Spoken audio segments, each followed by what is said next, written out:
सदगुरु कबीर का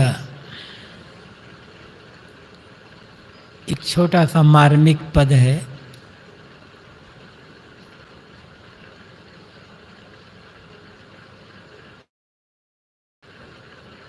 संतों कथनी कथे तो खोटा, जौलों कर्म विकार न छूटे, कोयला कपट जीव ओटा। ज्ञान ग्रंथ कब चातुर कीन्हा, बांधे विष के पोटा। तज अनरीति और कुल लालच, जग में बढ़ लूटा। सांस पिया को चाल न आवे, नहीं हृदय है हेता। ऐसी भक्ति मुक्ति नहीं पावे, साहब है नहीं कांचा। कहीं कबीर अंतर की करनी, निकरे मुख के बाटा। सार असार परख नहीं आवे, झूठा लागे मीठा। सदगुरु कबीर की एक एक पंक्ति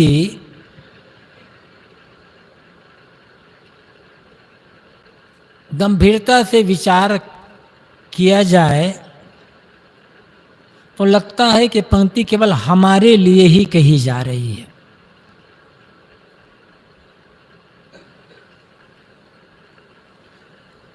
हमें अपने भीतर झांकने की प्रेरणा देती है, स्वयं को कसौटी के लिए प्रेरणा देती है। हम पाठ कर लेते हैं सदगुरु कबीर की वाणियों का, विचार नहीं करते, चिंतन नहीं कर पाते, इसलिए जीवन में कोई परिवर्तन नहीं हो पाता। संतों कथनी कथे ते खोटा, ऐ संतों जो व्यक्ति आचरण किए बिना, व्यवहार में उतारे बिना, ज्ञान की बड़ी ऊंची ऊंची बातें कहता रहता है, वो खोटा आदमी, घटिया कोटि का आदमी है। कोई हमें घटिया कह दे तो बड़ी चोट लगेगी हमको, बड़ा दुखी हो जाएगा हमारा मन और व्यक्ति बड़ा गुस्सा आएगा कि इसने मुझे घटिया कह दिया। लेकिन कितना घटियापना हमारे भीतर भरा हुआ है, हर आदमी को अपने अपने भीतर झांक कर देखने की आवश्यकता है।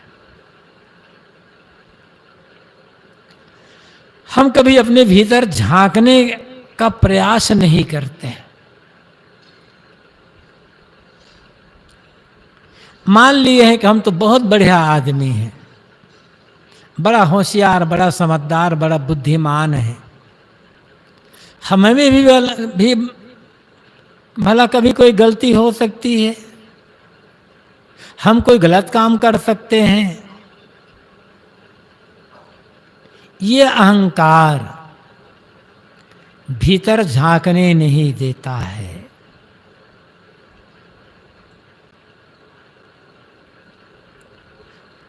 कितना जानते हैं, कितना बोलते हैं, कितना बढ़िया बोल लेते हैं, ये महत्वपूर्ण नहीं है।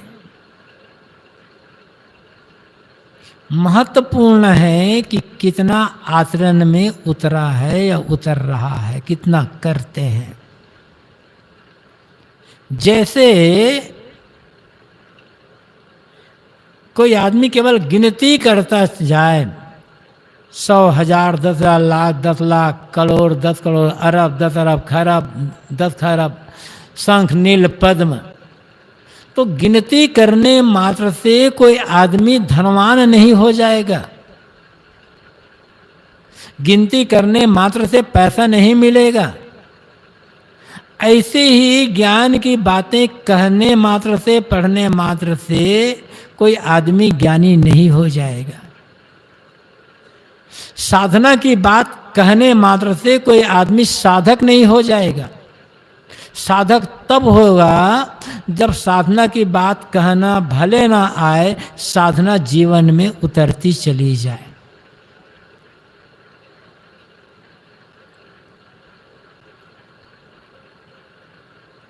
कथनी कठे तो खोटा। स्वयं को देखना है कि मैं केवल खाली कथनी तो नहीं कर रहा हूं, कथनी के अनुरूप मेरी करनी है या नहीं है।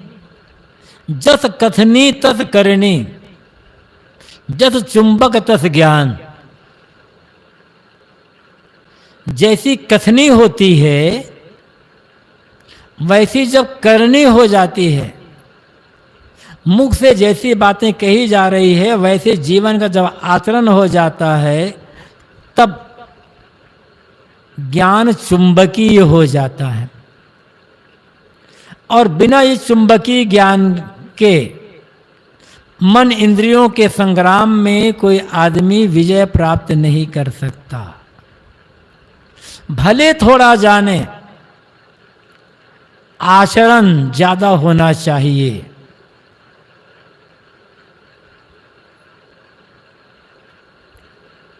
होना तो यह चाहिए हमारी जबान कम बोले, हमारा व्यवहार, हमारा आचरण ज्यादा बोले। जबान से बोलने की उतनी कीमत नहीं होती जितनी कीमत आचरण के बोलने की होती है। सदगुरु कहते हैं जो आचरण नहीं करता, रहनी में नहीं रहता, केवल ज्ञान की बातें कहता रहता है, दूसरों को समझाते घूमता रहता है, वो घटिया कोटि का आदमी है। सोचना है कभी उसी में हमारी गिनती तो नहीं होगी। जौलों कर्म विकार न छूटे, कोयला कपट जीव ओटा। जब तक भीतर से विकारी कर्मों का त्याग नहीं हो जाता, तब तक समझना होगा कि भीतर में कपट का कोयला भरा पड़ा है, जो शांति में, कल्याण में, आत्मस्थिति में, आत्मज्ञान में बाधक बन करके खड़ा रहेगा। भीतर देखना है कि विकारी कर्मों का त्याग हो रहा है या नहीं हो रहा है। जब आदमी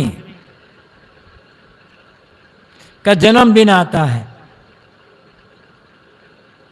बड़ी खुशी मनाता है, यार दोस्तों बुलाता है, पार्टी करता है, सब करता है, अच्छी बात है, मनोरंजन हो जाता है, मिलना जुलना हो जाता है।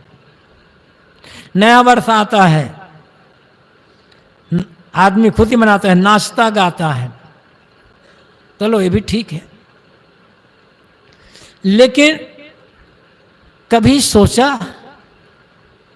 कि जब जब मैंने अपना बर्थडे मनाया, जन्मदिन मनाया, और जब जब मैंने नया साल का स्वागत किया, तो गत वर्ष जब अपना जन्मदिन मनाया था और आज मनाया हुआ हूं, तो इस साल भर के दरम्यान में मेरे आचरण में क्या क्या सुधार हुआ?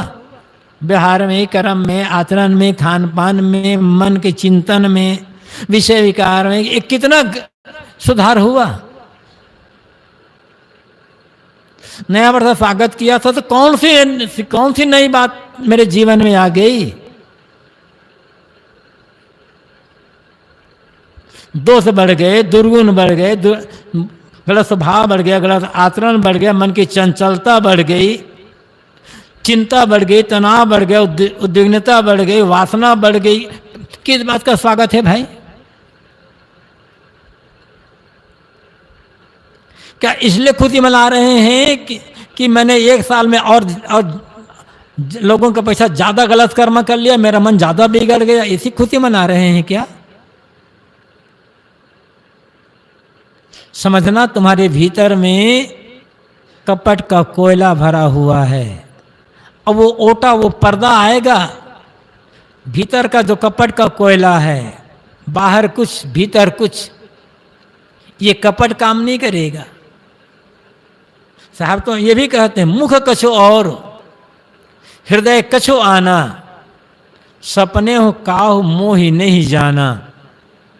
जिसके मुख में कुछ और बातें हैं, मन में हृदय में कुछ और बातें हैं, सपने में भी ऐसा व्यक्ति मुझे नहीं समझ सकता, अर्थात आत्म शांति को, आत्मा को, परमात्मा को समझ नहीं सकता है। चाहे आत्मा कहो, चाहे परमात्मा कहो, चाहे ब्रह्म कहो, चाहे अपने आत्म शांति कल्याण गति कहो, जिसके मुख में कुछ और बात, हृदय में कुछ और बात, वह आदमी समझ नहीं सकता। समझेगा कौन? मुख हृदय जाके एके होई, कहें कबीर पद बूझे सोई। जैसे मुख से हम ज्ञान की बातें कहते हैं, वही बातें जब हमारे हृदय में जम जाती है, वैसा आतन हो जाता है, तब सत्य पथ को, आत्मा को, परमात्मा को, कल्याण को वो समझ सकता है। कर्मों का जो विकार है, दूषित कर्म जो हो रहा है, दूषित चिंतन जो हो रहा है, उसका त्याग, ये समझना होगा। जिस गुरु की हम भक्ति करते हैं, या अलग कहीं भगवान या परमात्मा मानकर भक्ति करते हैं, परमात्मा निर्मल है, शुद्ध है। उस परमात्मा की भक्ति करते करते, वो गुरु की भक्ति करते करते मेरे जीवन का इतना लंबा समय निकल गया, कितना मेरा मन निर्मल हुआ है। परमात्मा तो शुद्ध है ना, और मेरा मन अशुद्ध, तो अशुद्ध मन से शुद्ध परमात्मा की भक्ति कैसे होगी?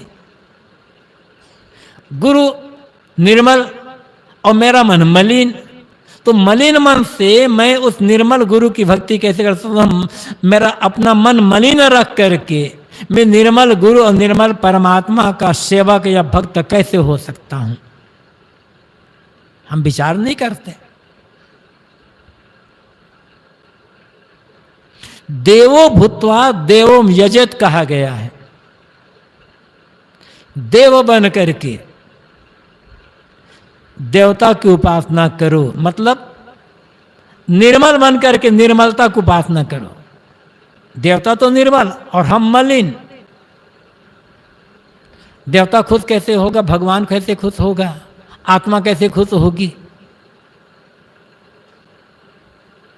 कोयला कपट जी ओटा, साहब कहते हैं तुम्हारे भीतर में कपट का कोयला है। ये पर्दा है तुम्हारे कल्याण के मार्ग में, तुम्हारी शांति में। कितना भी, जब तक ये कर्म का विकार न छूटे, कपट का कोयला दूर न हो जाए, वो पर्दा दूर होने वाला नहीं है। वो आत्म शांति की अनुभूति होगी ही नहीं, चाहे जितना भी कर लो। ज्ञान ग्रंथ कब चातुर कीन्हा, बांधे विष के पोटा। यदि मन में विषय वासनाओं की पोटली बांध करके रखे हुए हो, मन निरंतर भोगों की याद कर रहा है, ललचा रहा है, किसी चीज को देख करके ललचा रहा है, किसी सम्मान को देखकर ललचा रहा है, किसी की धन दौलत को देखकर ललचा रहा है, किसी के और कुछ को देखकर ललचा रहा है, किसी युवती को, किसी युवक को देखकर ललचा रहा है, तो ज्ञान के ग्रंथ पढ़ने से तुम चतुर कैसे हो जाओगे?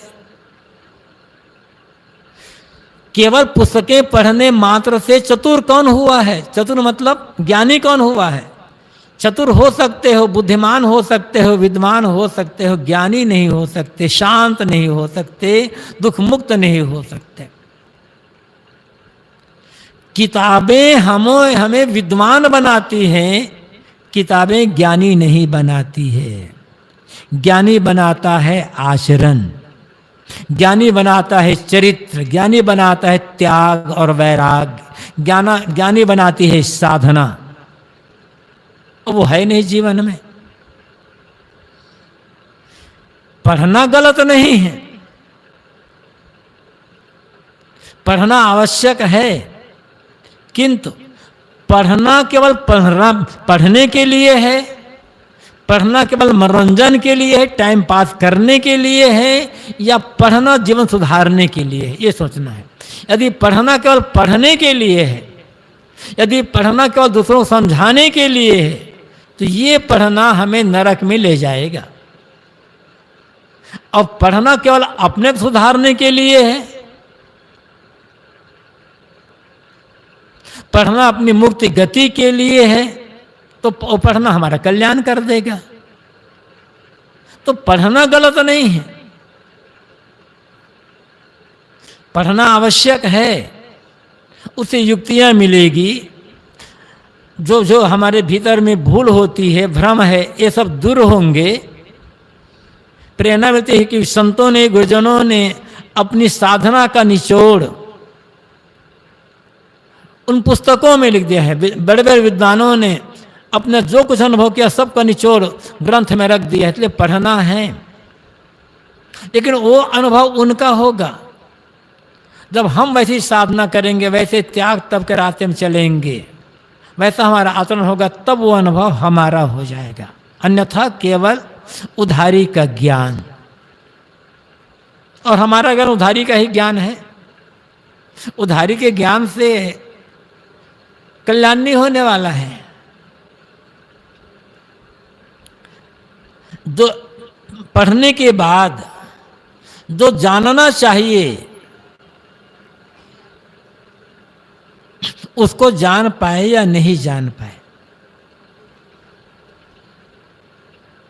बहुत कुछ जाने, बहुत कुछ को जाने, जिसे जानना चाहिए था और जो बहुत कुछ को जानने वाला है उसका ज्ञान नहीं हुआ, तो पढ़ना सार्थक तो नहीं हुआ। किसी ने बहुत बढ़िया कहा है, अधित चतुरो वेदान सर्वशास्त्रान अनेक सह ब्रह्मत्व न जानात दर्वी पाक रसो यथा।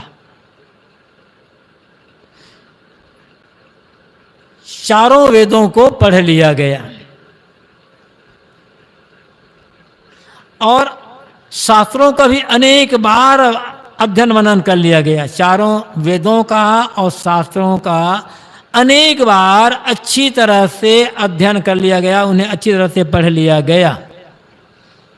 किंतु वेदों को शास्त्रों पढ़ने के बाद भी ब्रह्म तत्व का, परम तत्व का, आत्म तत्व का ज्ञान नहीं हुआ, तो वह आदमी उसी प्रकार है जैसे करछुली, दरवी करछुली। करछुली अनेक व्यंजनों में घूमते हैं, बिना करछुली के आप क्या बनाओगे? न मिठाई बना सकते हो, न सब्जी बना सकते हो, कुछ नहीं बना सकते। तो करछुली अनेक व्यंजनों में घूमती है, लेकिन करछुली को किसी व्यंजन का स्वाद मालूम नहीं होता, क्योंकि ठोस है, भीतर में भिद्यता ही नहीं है। साहब कहते हैं, ये कहने वाला कहता है, यदि तुमने वे शास्त्रों को पढ़ा किंतु उस ब्रह्म तत्व का, परम तत्व, आत्म तत्व का ज्ञान नहीं हुआ, तो तुम हम भी बिल्कुल करछुली के समान हो, नीरस का नीरस। फिर पढ़ने का मतलब क्या हुआ?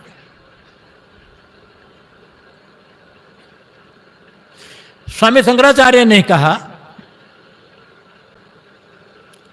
अविज्ञाते अपि परितत्वे शास्त्राधीत्यस्तु निष्फला, विज्ञाते अभिपरे तत्वे शास्त्राधीत्यस्तु निष्फला। यदि जो पर तत्व है, श्रेष्ठ तत्व, आत्म तत्व, उसे आप ब्रह्म तत्व, परमात्मा तत्व, ईश्वर तत्व, कुछ भी कह लो,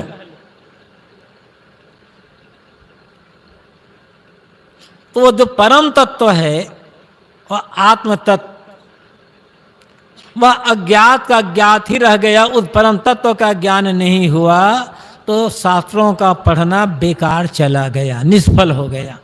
किसके लिए पढ़ते रहे? यदि स्वयं को नहीं जान पाए तो इतना पढ़ने का मतलब क्या होता है? और यदि विज्ञाते अपि परे तत्व, वो तो परम तत्व का ज्ञान हो गया, परम तत्व को जान लिया गया, तो अब शास्त्र पढ़ने की आवश्यकता ही नहीं रह गई। यहां स्वामी जी शास्त्र पढ़ने का खंडन नहीं कर रहे, वो तो खुद ही शास्त्रों के धुरंधर प्रवक्ता रहे हैं। उनका कहने का अर्थ है जिसे जानना चाहिए उसे तुम नहीं जान पाए। दुनिया भर के कूड़ा कबाड़ अपने दिमाग में भर लिए, इससे तुम ज्ञानी तो नहीं हो गए, विद्वान भले हो गए। और विद्वता से कल्याण नहीं होता, विद्वता से दुख से छुटकारा नहीं मिलता, विद्वता से मुक्ति नहीं मिलती, मुक्ति मिलती है ज्ञान से। और ज्ञान वह है जो हमारे जीवन में उतर गया है। यदि इसे उतारने का हम प्रयास कर रहे हैं तो ज्ञान ग्रंथ का चातुर कीन्हा बांधे विष के पोटक, तुम्हारे मन में, तुम्हारे अंतःकरण की पोटली में तो विषय वासना बंधी हुई है। अंदर में तुम विषय वासना की पोटली बांध करके घूम रहे हो और ज्ञान के ग्रंथ पढ़ करके बड़ी बड़ी डिंगे हाँक रहे हो, ऊंची ऊंची बातें कह रहे हो। इससे तुम ज्ञानी कैसे हो जाओगे? भले शास्त्रों को पढ़ना ना आता हो, अंदर में जो विषय वासना की पोटली है, ये पोटली खुल जाना चाहिए। पोटली खुलने का मतलब अंदर जो विषय विकार है इसका त्याग होना चाहिए। जिन्होंने अंदर से, मन से विषय विकार का त्याग कर दिया वह ज्ञानी है, भले एक अक्षर से पढ़ना ना आता हो। असली ज्ञानी हुआ है। आत्म तत्व का बोध हो गया, अब विषयों से वैराग हो गया, बस यही तो ज्ञान है। और दोनों नहीं है तो दुनिया में जितनी किताबें हैं सब को पढ़ डालें, कोई मतलब नहीं होता। खाली जैसे गधा हीरा मोती चंदन का बोझा ढोता है, कोई मतलब नहीं, उसे तो उसके लिए तो बोझा है बस। अब उस गधे के पीठ पर हीरा लदा है कि पत्थर लदा है, उसे क्या मतलब विचार को? तो उसके लिए तो हीरा भी बोझा है, पत्थर भी बोझा है, कोई मतलब तो नहीं होता है।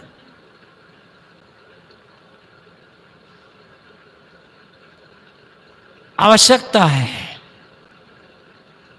अंदर जो विषय वासनाओं की पोटली है, विकारों की पोटली, उस पोटली को खोल देना। और खोल गया तब साहब कहते हैं अब की पुरिया जो निर्वारी सो जन सदा आनंदा।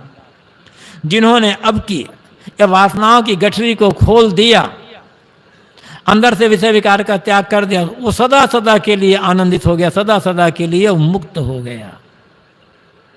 यही काम हमें करना है, साधना अभ्यास द्वारा भी और आचरण द्वारा भी। और इस काम के बिना जो जीवन का उद्देश्य है उसकी प्राप्ति नहीं हो सकेगी। ज्ञान ग्रंथ कब चातुर कीन्हा बांधे विष की पोटा। साहब कहते हैं विष की पोटली बांधकर घूमने वाले लोगों को, विष वासनाओं की पोटली बांधकर, विकारों, वासना मतलब खाली काम भोग की वासना नहीं, कुछ भी पाने की चाहना है। लोग मुझे अच्छा माने, लोग मेरी प्रशंसा करे, मैं आऊं तो लोग हाथ जोड़कर खड़े हो जाए, ये वासना काम भोग की वासना से ज्यादा बंधनदायी है। काम भोग की वासना तो समझ में आ जाती है, उसका तो लोग त्याग कर देते हैं। लेकिन ये मान सम्मान की वासना, स्वर्ग आदि पाने की जो वासना है, इसका त्याग करना बड़ा मुश्किल। वासना तो वासना, इसका त्याग हो गया तो मानो सारे ग्रंथों को आपने पढ़ लिया, हमने पढ़ लिया, इसका अध्ययन हो गया। और त्याग नहीं हुआ तो रह गए बुद्धू के बुद्धू, कोई मतलब नहीं हुआ। तज अनरीति और कुल लालच, जग में बड़घर लूटा। आदमी क्यों भटकता है? हम बड़ी जाति के हैं, हमारा कुल बड़ा कुल है, हम बड़े घराने के हैं। ये बड़ी जाति, बड़े कुल, बड़ा घराने का अहंकार आदमी को झुकने नहीं देता है। और जो झुकना जानता नहीं है वो कहीं से कुछ सीख नहीं पाता, कुछ ग्रहण नहीं कर पाता। और लालच तमाम चीजों का लालच, धन का, पद का, प्रतिष्ठा का, खाने पीने का, स्वर्ग जाने का, परमात्मा पाने का, देव दर्शन करने का, सिद्धि रिद्धि सिद्धि का, किस किस का लालच है? ये कुल जाति का अभिमान और दुनियावी ऐश्वर्यों का लालच, इन दोनों ने बड़े बड़े कहलाने वालों को लूट लिया है। अभिमान में पढ़कर और लोग लालच में पढ़कर बड़े बड़े कहलाने वाले भटक गए।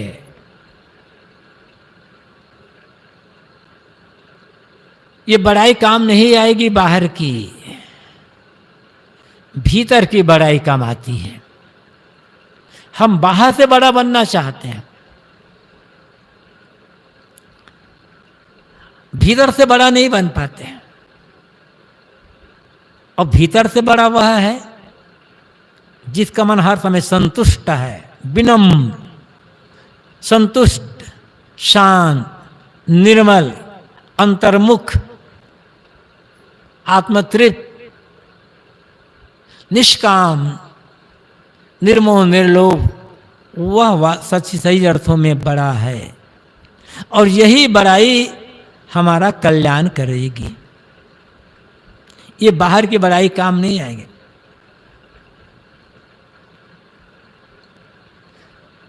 तद अनृति, साहब कहते हैं, तद अनृति और कुल लालच, कुल जाति का अभिमान और लोभ लालच, इन दोनों को छोड़ दो और अनरीति, इसका भी त्याग करो। अनरीति क्या है? एक तो किसी का दुर्व्यवहार करना अनरीति है। ऐसे कर्म करते चले जाना, ऐसा चिंतन, ऐसा खान पान, ऐसा व्यवहार, ऐसी बातचीत, ऐसे कर्म, ऐसा आचरण जिससे हमारा मन अधिक से अधिक विकारी और चंचल होता है, भटकता है, वह हमारे लिए अनरीति है। और इसी अनरीति के कारण हम अपने आप से दूर होते चले जाते हैं। कुछ भी हमें अपने आप से दूर कर दे, हमें भटका दे, सही ज्ञान से भटका दे, सद्मार्ग से भटका दे, साधना से भटका दे, वो सारा कर्म, व्यवहार, आचरण अनरीति है। और हम ये ऐसे करते चले जा रहे हैं। किसी ने हमारे साथ हमें गाली दे दी, निंदा कर दे, अपमान कर दिया, हम कहते हैं उन्होंने हमारे साथ अनरीति का, अन्याय का व्यवहार किया है। जितना हम अपने साथ अन्याय का व्यवहार करते हैं उतना तो पूरी दुनिया मिल करके नहीं करती है। दुनिया के लोग हमारे मन को कहां खराब कर रहे हैं? दुनिया के लोग हमारे मन में विषय विकार कहां भर रहे हैं? दुनिया के लोग हमें गलत काम करने के लिए मजबूर कहां कर रहे हैं? दुनिया के लोग हमें गलत बात बोलने के लिए कहां जबरदस्ती कर रहे हैं हमारे साथ? हम स्वयं गलत बोलते हैं, गलत खाते हैं, गलत पीते हैं, गलत सोचते हैं, गलत करते हैं, यही तो अन्याय है। अब ये अन्याय समझ में नहीं आता है। साहब कहते हैं अपने साथ जो अन्याय कर रहे हो, अपने साथ अन्याय करना कहाँ है, क्या है? अपने आत्मभाव को छोड़कर अपने मन को कहीं कहीं चिपका लेना, ये अपने साथ अन्याय करना है। कहीं आसक्ति बना लेना, कहीं ममता बना लेना, अपने साथ अन्याय करना है। जिसमें हम आसक्ति और ममता बनाते हैं, एक न एक दिन वो चीज छूट करके रहेगी, और अपने हमने खुद छोड़ दिया।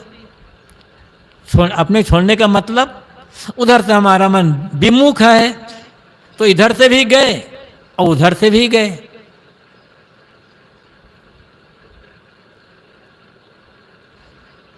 ऐसे काम करना जिससे हमारा कल्याण दूर होता चला जाए, हम कल्याण का काम ना कर पाए, वो सारा का सारा अन्याय है। अगर सोचे हम लोग ये करते हैं या नहीं करते हैं, अपना अपना सब सोच लें, दूसरे के बारे में कहने की आवश्यकता नहीं है। तो इस पंक्ति में हर 3 बातें छोड़ने के लिए कहते हैं। तद अनरीत और कुल लालच, अपने साथ अन्याय करना, अपने को बड़ा कुल कुटुंब वाला मान करके अहंकार करना, और भोगों के लालच में पड़े रहना। बस होता अन्याय यही 2 है। जाति पाति धन दौलत पद प्रतिष्ठा का अहंकार करना और भोगों के लालच में पड़े रहना, यही अन्याय करना है अपने साथ। और इस अन्याय ने बड़े बड़े लोगों को भटका दिया है। जग में बड़े बड़े कहलाने वाले लोग, बड़े धनवान, बड़े पदवान, बड़े बुद्धिमान, अब बड़े बड़े पता नहीं क्या क्या सब लूट लिए गए। इसके कारण साहब इनको तुम छोड़ दो। साथ पिया की युक्ति न जाने, नहीं हृदय है हेता। सांस पिया, सच्चा परमात्मा, उसकी युक्ति मालूम नहीं है, और उसके लिए हृदय में हेत प्रेम भी नहीं है। सांस पिया कौन है? सच्चा परमात्मा कौन? जो सबके हृदय में बैठा हुआ है। क्योंकि कोई भी आदमी अपने आप को छोड़ नहीं सकता है। हम सब कुछ छोड़ सकते हैं, अपने आप को कैसे छोड़ेंगे? जिसे छोड़ा नहीं जा सकता वही तो सच्चा परमात्मा है, और वह है हमारा अपना आपा। लेकिन उसका बोध ही नहीं है, और आत्मा मिश्रित होने की कोई युक्ति मालूम नहीं है, और आत्म कल्याण के लिए मन में कोई उत्कंठा और प्रेम ही नहीं है, तो पता कैसे चलेगा? जितनी ललक दूसरे के मन को जानने के लिए होती है, क्या उतनी ललक अपने मन को जानने के लिए या स्वयं को जानने के लिए होती है? बाहर की बातों को जानना, तमाम विषयों जानना गलत नहीं है, वो भौतिक विकास के लिए जरूरी है। लेकिन स्वयं संजान रह करके किस आदमी ने जीवन में स्थिरता पाई है? स्वयं संजान रहकर किस आदमी ने परमात्मा को पाया है और किस आदमी ने कल्याण पाया है?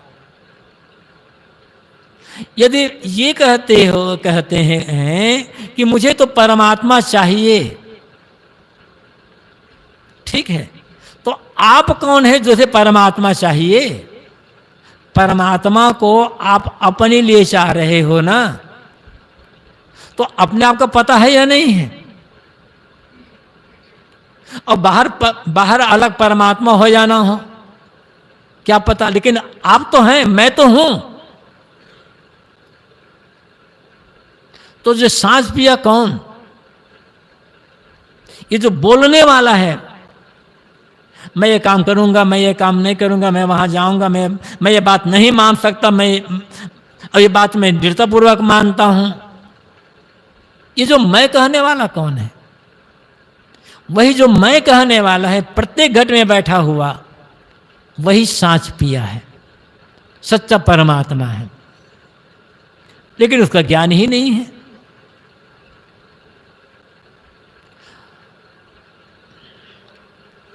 उसका चाल उस आचरण से चलते नहीं हैं जिस आचरण से अपने आप का कल्याण हो।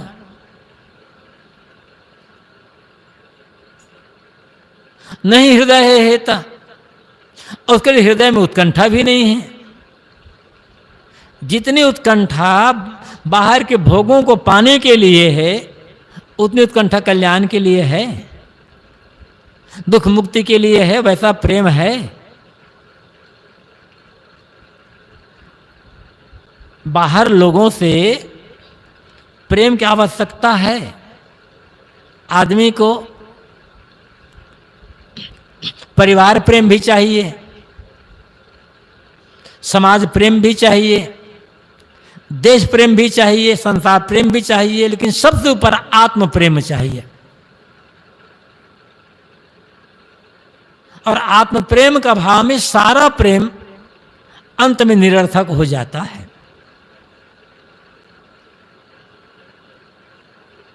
सबसे प्रेम करिए, जहां रहते हैं सबसे प्रेम का व्यवहार करना जरूरी है, किंतु प्रेम का फल होना चाहिए आत्म प्रेम। तो आपको तो उसके लिए हृदय में तुम्हारी उत्कंठा ही नहीं है, जानो कैसे? ऐसी भक्त मुक्ति नहीं पावे, साहब है नहीं कांचा। ऐसे तुम्हारे जो दिखाओ भक्ति है, इस दिखाओ भक्ति से मुक्ति नहीं मिलेगी। हम जितनी भक्ति करते हैं ना, ये दिखाओ भक्ति है। वास्तविक भक्ति दिखाई नहीं पड़ती है। मंदिर गए, पूजा किए, पाठ किए, प्रसाद चढ़ाए और कुछ कर लिए, थोड़ा माला फेर लिए, नाम जप लिए, गंगा नहा लिए, ये सब दिखाओ भक्ति है। ये जो सामान्य बुद्धि वाले लोग हैं, जो आत्मा परमात्मा की बात ज़्यादा समझ नहीं सकते, ज्ञान विवेक विचार की बातें ज़्यादा समझ नहीं सकते, बिल्कुल कहना चाहिए बाल बुद्धि वाले लोग, सामान्य बुद्धि, उनके लिए ये एक साधन है, एक सीढ़ी है, एक खिलौना है। लेकिन त्यागी तपस्वी ज्ञानी वैदान कहलाने वाले भी इसमें उलझ गए तब। और ये मान लिए कि हम तो मंदिर में गए, थोड़ा सा पूजा कर लिए, थोड़ा पाठ कर लिए, थोड़ा ये कर लिए, इसी से हमारा दुख मुक्त हो जाएगी, इसी समय रिद्धि सिद्धि मिल जाएगी। झूठी मुक्ति।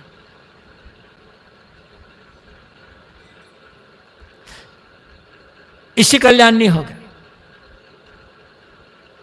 झूठी भक्ति से। साची भक्ति क्या है? आत्मानुसंधान। स्वामी शंकराचार्य कहते हैं, मुक्ति कारण सामग्र्याम भक्तिरेव गरीयसी। मुक्त की जितनी कारण सामग्री है, जिन जिन कारणों से, जिन जिन साधनों से, जिन उपायों से मुक्ति मिलती है, उन सब में भक्ति रेव गरीयसी, भक्ति अत्यंत वजनदार है। मतलब मुक्ति के जितने भी कारण हैं, सबसे प्रमुख कारण भक्ति है। तो भक्ति क्या है फिर? स्वस्वरूपानुसंधानम भक्तिरित्य भी धीयते। स्वस्वरूप का अनुसंधान, अपने आप की खोज, मैं कौन हूं की खोज, मैं कौन हूं को जानना, यह वास्तविक भक्ति है। पराभक्ति जो पार हो चुकी है, इस भक्ति से मुक्ति मिलेगी। और ये खिलौना जो खेलते रहते हैं ना, कहीं एक लोटा पानी चढ़ा दिए, कहीं कुछ और चढ़ा दिए, कहीं कुछ और चढ़ा दिए, ये तो खिलौना है, मन बनाने के साधन। और ये भी समझ लो, जहां पानी चढ़ा रहे हो उसको पानी की आवश्यकता ही नहीं है। पानी की आवश्यकता सदैव जानदार को होती है या पेड़ पौधों को होती है। और जहां पे तुम पानी पिला रहे हो, न तो वो जानदार है और न ही पेड़ पौधा है, बहकर चला जाएगा तुम्हारा पानी। चाहे पानी पिलाओ, चाहे दूध पिलाओ, चाहे अमृत पिलाओ, उसको उसकी आवश्यकता ही नहीं है।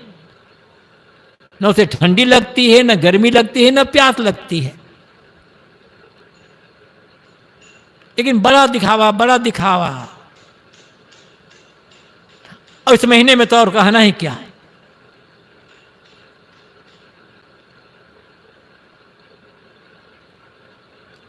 लेकिन इस दिखावा में कितने लोग पड़े हैं। साहब कहता ऐसी भक्त मुक्ति नहीं पावी। दिखावा की जो भक्ति है, जिसे भूख लगी है उसे खिला नहीं रहे हो, और जिसे भूख लगती ही नहीं है उसे 56 व्यंजन खिला रहे हो।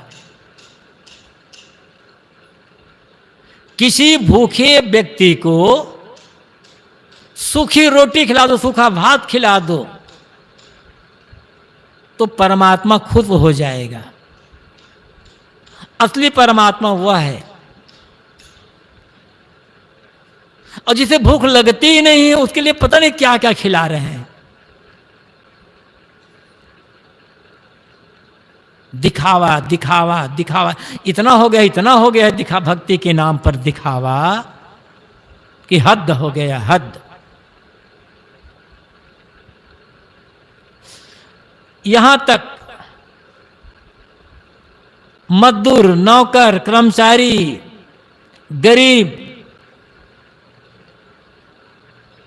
इन लोगों का पेट मार मार करके, पेट काट काट कर, हक मार मार करके उस भगवान को खिलाने का नाटक किया जाता है जो भगवान कभी खाता ही नहीं है।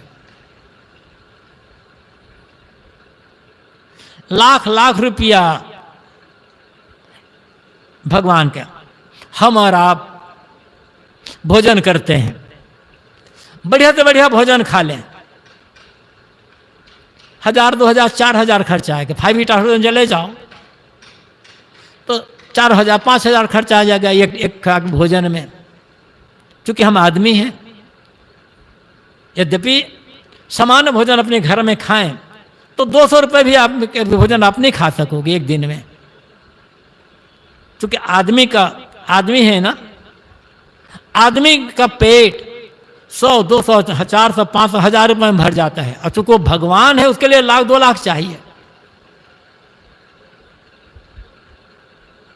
और दुर्भाग्य ये है जिस आदमी का पेट 100 रुपये में भर जाएगा उसे खिलाने वाले थोड़े लोग हैं। जिस भगवान के पेट लाखों रुपए में भी नहीं भरता उसे खिलाने वाले बहुत ज्यादा लोग हैं। और कौन है? बेईमानी की कमाई करने वाले। ईमानदारी की कमाई करने वाले लोग इतना नहीं खिलाएंगे। ऐसी भक्ति मुक्ति नहीं पावे, साहेब है नहीं कांचा। साहब कहता ऐसी जो तुम्हारे दिखाओ भक्ति है, झूठी भक्ति, इससे मुक्ति नहीं मिलेगी। क्योंकि साहब कांचा नहीं है, साहब जो है अनजान नहीं है, वो भीतर सब जानता है। अपने को धोखा दे रहे हो, वास्तविक परमात्मा को धोखा दे रहे हो। तो झूठी भक्ति से मुक्ति कैसे मिलेगी? सच्ची भक्ति की आवश्यकता है। कहीं कभी अंतर की करनी निकले मुख की बाटा। साहब कहते हैं तुम दिन भर जो करते हो, जो सोचते हो, उस सब के संस्कार तुम्हारे अंतःकरण में एकत्रित होते चले जाते हैं और वही समय पड़ने पर तुम्हारी वाणी के माध्यम से बाहर निकल आता है। जो रहे करवा तो निकले टोटी, जो भावना रहेगी, जो संस्कार रहेगा, जो विचार होगा वही तो निकलेगा ना। सोचें, सुबह से शाम तक हम जो लोगों से मिलते जुलते हैं, काम धाम करते हैं, बात व्यवहार करते हैं, सोचते विचारते हैं, कैसे संस्कार एकत्र हो रहे हैं भीतर में, अच्छे या बुरे, सुसंस्कार या कुसंस्कार। और वो फिर आएगा, दुख के रूप में आएगा, सुख के रूप में आएगा। यहाँ मुख से निकलने का मतलब, वैसे तो जो भीतर होता है वो बाहर निकलता ही है वाणी के माध्यम से भी, लेकिन आप कहते हैं वो सुख के रूप में, दुख के रूप में निकल आएगा बाहर। लोगों से भावना अच्छी हो है तो आज नहीं तो कल वो सुख के रूप में आएगा, शांति के रूप में प्रकट होगी भावना। भावना गलत है तो दुख, चिंता, तनाव के रूप में प्रकट होगी वो भावना। इसलिए किसी भी बात को लेकर अपने संस्कारों को, अपनी भावनाओं को बिगड़ने नहीं देना है। अपनी भावना, अपने संस्कार, अपने विचार स्वभाव को अच्छा बना करके रखना होगा। यही तो जीवन है। भावना, संस्कार, स्वभाव, विचार, मन, इनको अच्छा नहीं बना पाए तो धर्म के नाम पर जो कुछ हम करते हैं वो सब का फल क्या हुआ? फिर सब तो बेकार चला गया। और उसी का फल सुख और दुख के रूप में, हानि और लाभ के रूप में, हर्ष और शोक के रूप में, आनंद और पश्चाताप के रूप में प्रकट होना ही होना है। सार असार परख नहीं पावे, झूठा लागे मीठा। क्या सार है क्या असार है, आदमी परख नहीं पाता है। इसलिए सार को छोड़ देता है, असार को ग्रहण कर लेता है।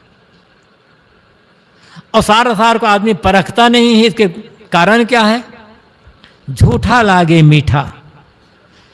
झूठ वस्तुएं आदमी को ज्यादा मीठी लगती है, झूठी बात ज्यादा प्यारी होती है, झूठी चीजें ज्यादा प्यारी होती, झूठी शोहरत ज्यादा प्यारी होती, झूठी बड़ाई ज्यादा प्यारी होती है, झूठा पद ज्यादा प्यारा होता है। इसीलिए सार असार साथ झूठ को परख नहीं पाता आदमी। ये समझ ले, जो चीज मीठी मीठी लग रही है, चाहे कुछ भी हो, एक दिन सबको झूठा हो जाना है। धन दौलत यदि मीठा लग रहा है तो छूट जाएगा, मठ मकान मीठे लग रहे हैं छूट जाएगा, पद प्रतिष्ठा मीठे लग रहे हैं छूट जाना है, मान सम्मान मीठे लग रहे हैं छूट जाना है, दुनिया के भोग मीठे लग रहे हैं छूट जाना है। जो छूट जाए वही तो झूठा है ना, वो मीठा लगता है, सांच कड़वा लगता है। तो सांच कड़वा नहीं है। लोग कहते हैं ना, सात बात कड़वी होते है, सत्य कड़वा होता है। सत्य कड़वा होता ही नहीं है भाई। झूठ मीठा लगता है इसलिए सच कड़वा लगता है। और जिस दिन झूठ कड़वा लगने लग जाएगा, झूठ के जो मिठास बंद हो जाएगा, वो दिन सच मीठा लगने लग जाएगा। गुरुदेव जी कहानी कहा करते थे। कुछ मछुआरे नदी में रोज मछली मारने जाया करते थे। मछली मारना धंधा था उसको। रोज नदी में जाते थे, मछली मारते थे, और मछली मार करके लाद करके लाते थे। एक दिन मछली मारने गए तो जोरों की बरसात होने लग गई।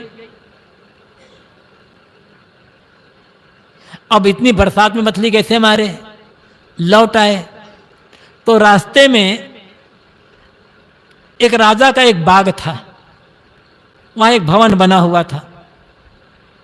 बरसात बचने के लिए उस बाग के भवन में चले गए बरसात बचने के लिए। तो वहां पर जिस कमरे में गए, अनेक प्रकार के फूल को चुन चुन करके रखा गया था। उसकी सुगंध आ रही थी, सुगंधित तमाम प्रकार के फूलों को चुना गया था वहां पर। उसकी सुगंध पूरे कमरे में फैली हुई थी। मछुआरे गए, कुछ देर रुके, कहे यार अरे यहाँ तो इतनी दुर्गंध आ रही है कि नाक फटा जा रहा है। तो मछली मारने तो कपड़ा था अपने नाक में लगा लिया, हाँ अब ठीक लगा। तो मछुआरा को मछली में सुगंध आएगी ना। ऐसे झूठ हमें मीठा लग रहा है, इसलिए सच हमें कड़वा लगता है, लेकिन झूठ कभी काम नहीं आएगा। झूठा कभू न करिए काज, हाँ बजो तो सुनो नीलाज। तो जो झूठ मीठा लग रहा है, इसलिए हम साच असार की परख नहीं कर पाते, सार असार की परख नहीं कर पाते। झूठ यद्यपि वैसे देखा जाए, थोड़ा उच्च दृष्टि से देखें, विवेक की दृष्टि से देखें, तो हमारा शरीर सबसे झूठा है, पहला झूठा। क्योंकि एक दिन शरीर नहीं था, आज है, कल नहीं रहेगा। निरंतर हमारा शरीर मौत के मुख में जा रहा है। और यदि मौत के मुख में ऐसा समा जाएगा कि खोजने से भी पता नहीं चलेगा। और जब शरीर ही झूठा है तो शरीर संबंधी प्राणी पदार्थ सच कैसे हो सकते हैं? लेकिन शरीर कितना प्यारा है आदमी को, और जब शरीर प्यारा है तो बाहर की वस्तुएं प्यारी होगी। शरीर झूठा है, व्यवहार करना पड़ेगा। भूख लगेगी तो, प्यास लगेगी तो भोजन पानी की आवश्यकता होगी, लेकिन ये अंदर से समझना होगा कि शरीर आजकल में मिट जाने वाला है। इस शरीर की सार्थकता क्या है? शरीर की सार्थकता है कि शरीर में रहते रहते शरीर का मोह छोड़ करके जो बन सके लोगों की सेवा कर लें और साधना करके अपना कल्याण का काम कर लें। फिर ये झूठा शरीर सार्थक हो जाएगा। लेकिन हम ऐसा नहीं करते, न तो शरीर का मोह छोड़ पाते हैं, न ही सेवा का काम कर पाते हैं, न ही साधना का काम कर पाते हैं। शरीर को सच मानकर जिंदगी भर हम भोगों में उलझे रह जाते हैं और उनके पीछे दौड़ते रह जाते हैं, और अंत में रोते रोते पछताते पछताते दुनिया से विदा हो जाते हैं। शरीर तो मिट्टी में मिल गया, अपने लिए भटकने के बीज हमने बो लिया। मनुष्य जीवन पाना बेकार चला गया। सार असार परख नहीं पावे, झूठा लागे मीठा। साहब कहते हैं लोगों को झूठ मीठा लग रहा है, इसलिए सार असार परख नहीं पाते, और परख करके असार को छोड़कर सार को ग्रहण नहीं कर पाते। जो विनश जाए वो असार झूठ, और जो कभी ना बिनसे वो सार। कहें कबीर साहब दुनिया बिन से रहे राम अविनाशी हो। राम अविनाशी है, वो सार है, वो सच है। और जो आज है कल न रहे वो सार है, झूठ है। इसलिए झूठी वस्तुओं में व्यवहार करके अपना कल्याण का काम कर लेना, यही जीवन की सार्थकता है। इस पद में साहब कहते हैं जो जानते हो उसका आचरण करो। मन में जो विषय विकारी कर्म भरे हुए हैं उनका त्याग करो। लोभ लालच छोड़ दो, अपने साथ अन्याय का काम करना बंद कर दो। सच्चा साहब है उससे प्रेम करो, और सच्ची भक्ति को समझ करके आत्मकल्याण का काम करो। ये सारा का सारा काम इसी मानव जीवन में ही मिल सकता है।